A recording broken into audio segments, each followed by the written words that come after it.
The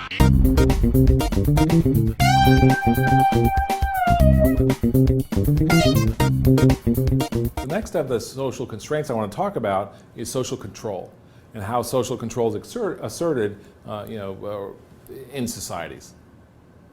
Social control are really about these guiding behaviors. How do we guide the behaviors of people? How do we hold members accountable when things are done according to our values? Like we talked about values. So when things go against our values or in accordance with our values, what happens then? How do we hold members accountable for their behaviors in the society? In the 1700s, Jean-Jacques Rousseau, he said, man is free, but everywhere he's in chains. And what he meant was that we have a freedom of choice, so that we have volition, that we can choose to do all sorts of things. I can choose to drive down the street on the wrong side of the street. I can run around hitting people. There's all kinds of things I can do. But for some reason, the vast majority of us, we accept the yoke of society. That is, we agree that we're going to play by the rules that society sets. And that's the kind of social control we want to think about, that we actually willingly adopt the yoke in order to be able to live a more productive and a more functional society. Because think about it, if we had the kind of anarchy where everyone's running around doing whatever they wanted to, it'd be very difficult to conduct a society. It would be very difficult to have a culture in that world. The social control is a way that society maintains order, right? That we maintain order and through that long-term survival. We do it through politics. We have norms, morality. We have ethics, laws, regulations, and all kinds of other forms of social control that's asserted over people. And sometimes people, they push back against that, but nonetheless, it is in reaction to a assertion by society. The society tries to control, and even if there is a rebellion about it, it still is in response to that social control. And so really at the heart of this is the problem of social control. Social control takes two forms. Let's talk first about explicit controls. So these are the very things that are written down, the things that are very obvious and clear, the kind of controls that come in the form of laws and regulation. So music sharing, early on, it was not clear that it was illegal. It was not really sure. Society made explicit, you can't do that. And that was the DMCC, the Digital Millennium Copyright Act, was a way of ensuring that people weren't doing this thing called music sharing. And so what was before not completely clear was clarified very, very, very, very specifically. And what some of the record companies, the RIAA, the Record Industry Association, went around suing people to make sure that they understood that explicitly this is not legal and we'll put you in jail if it is. So society is asserting this kind of control. To go back to the cloning example, in the early 2000s, cloning was unethical. It's been unethical, but it was not illegal. And not until Brigitte Bosselier, the French doctor, claimed that she had done this, did all of a sudden all the laws come out to do it. And so there's something about this kind of explicit control that may be sort of backwards looking, right? And so she did this thing, it was not illegal, but then all these laws came out to say, hey, that thing's illegal. In fact, there were lots of civil laws against it. So there's the United Nations banned it, the United States Congress, lots of states banned it. Every country that I know of that I was able to find has actually banned human cloning. And also some religious organizations banned it as well. The Roman Catholic Church said this is a grave offense to the dignity of a person, the person being cloned, and it's also a problem for all people. There was an Islamic fatwa issued against it to say, in effect, basically, just because you can do something, it doesn't mean you should do it unless it serves the interests of mankind, unless it protects us from harm and makes us better. So again here is that the social control is asserted because someone is engaging in an act that's not considered helpful, it's not considered to make us better, and it's in fact considered something that's potentially harmful to us all. What's the harm? Well, there's this fear of what could go wrong. We don't understand enough about cloning to be able to do it in a way that makes sense, let alone that we don't know what a good use of human cloning would be. So regulatory constraints, these kind of regulations, I think really the goal is to stabilize society, to keep things sort of stable, and then also to protect the vulnerable. These are really noble aims. These are important things. These are good things. These are things that have to be in place in order for us to have society. I think this is basically what Jean-Jacques Rousseau was saying. Still, they can be controlling, they can be distracting, they require us to legitimize ideas. So I have an idea of doing something, and then I have to test it against the law and say, well, is this legal? Is this regulated? Is this not regulated? And in the end, what this does is the regulatory constraints, they force new tests, old tests for new concepts. So I may have some new way of thinking about things, and I have to push that against old tests.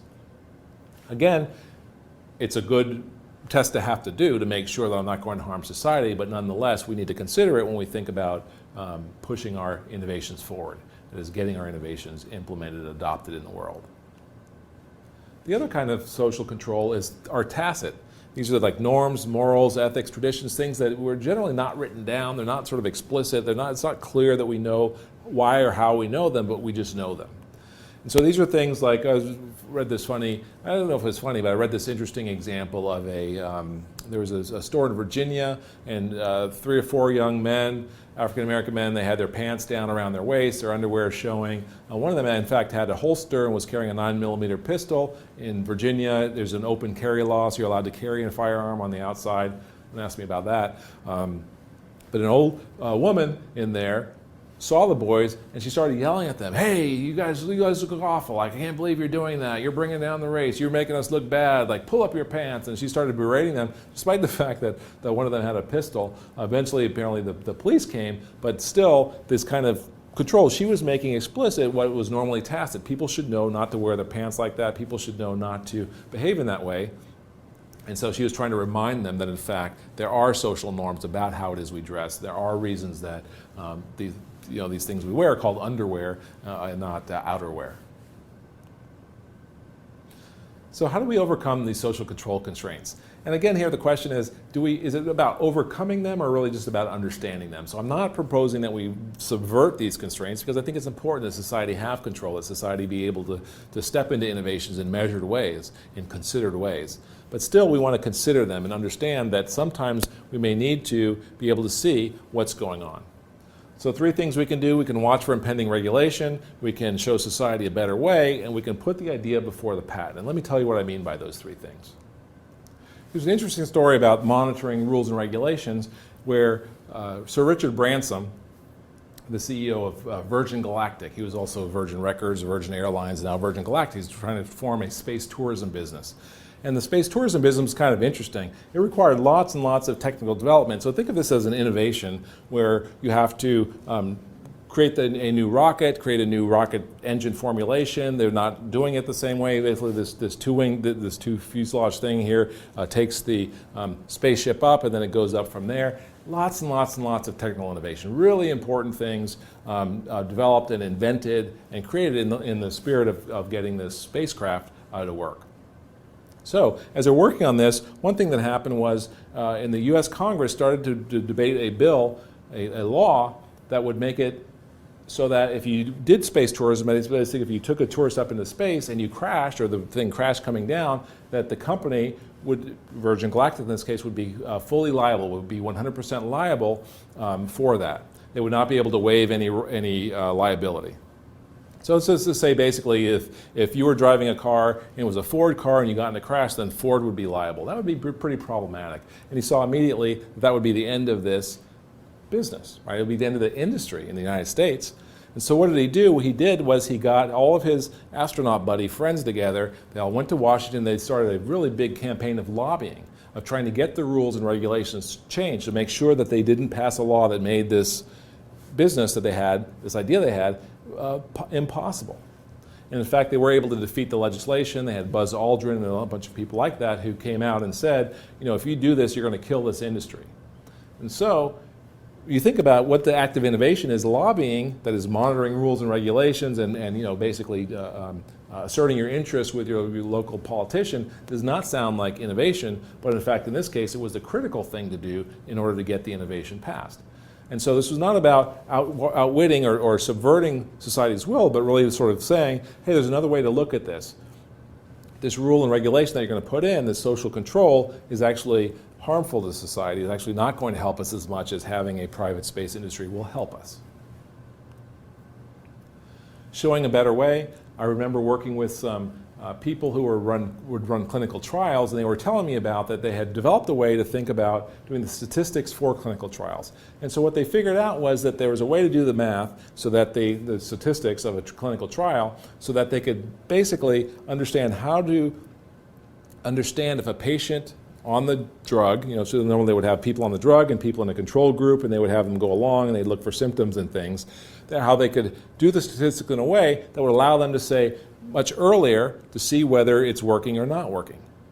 And if it's working, put the people in the not drug on the drug, right, to help them. And if it isn't working, then take people off the drug because it may be doing further harm. And so this new way of doing the statistics, they proposed to the FDA, and the FDA said, hey, wait a minute, this is not in our protocol. This is not the way that we accept it. You have to put this in a different form in order for us to understand. So you need to do it the old way, in other words. And these researchers were saying, no, but we have a better way. And so what they ended up doing was actually teaching the FDA. They had to show the FDA how it is we do this thing, how we do this math, and teach them in order to be able to get the innovation done. So again, here, it's really the innovation was not doing the math, not understanding how to do statistics. The innovation was convincing other people that, in fact, this was a legitimate way to do it, and then therefore change the administrative procedures required in order to allow this new way to be accepted and to be legitimate in the way, in the administrative mechanism of the FDA. Another thing about distracting the distractions that are caused by regulations and rules, there's an interesting story of VisiCalc. I don't know if you know what VisiCalc was. VisiCalc was the predecessor to Excel. So the guy who invented, actually the two guys that invented VisiCalc, never patented it. And one of the inventors, the guy with the beard here, Dan Bricklin, has a website where he talks about why they didn't invent it. And I think the headline of the website is something like, were we stupid for not patenting it?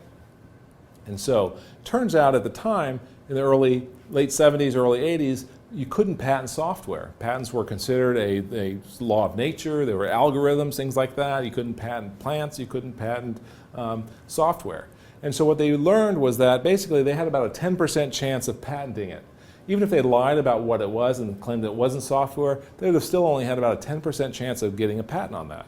So they could have spent a lot of time in their business trying to get that patent, work on the patent, paying lawyers, subverting this thing, ending up with a document that's barely defensible because once it's out that it actually is software, it would be worth nothing. Or they could spend all that energy and time working on the business, getting their business plan together, working on their marketing, getting the technology to work. And so in that case, this kind of, the patent, that people are distracted by that actually doesn't add any value to have a patent without a product, that you have to have a product, a market, and a way of creating value to make a patent worth something. Otherwise, it's not worth anything at all.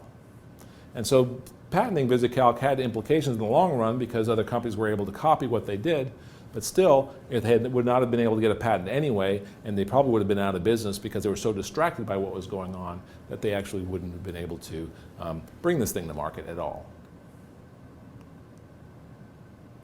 So social control is about guiding behavior. It's about holding people accountable for the things that happen in society and for keeping us functioning in a way that actually protects the vulnerable and makes society work as a whole.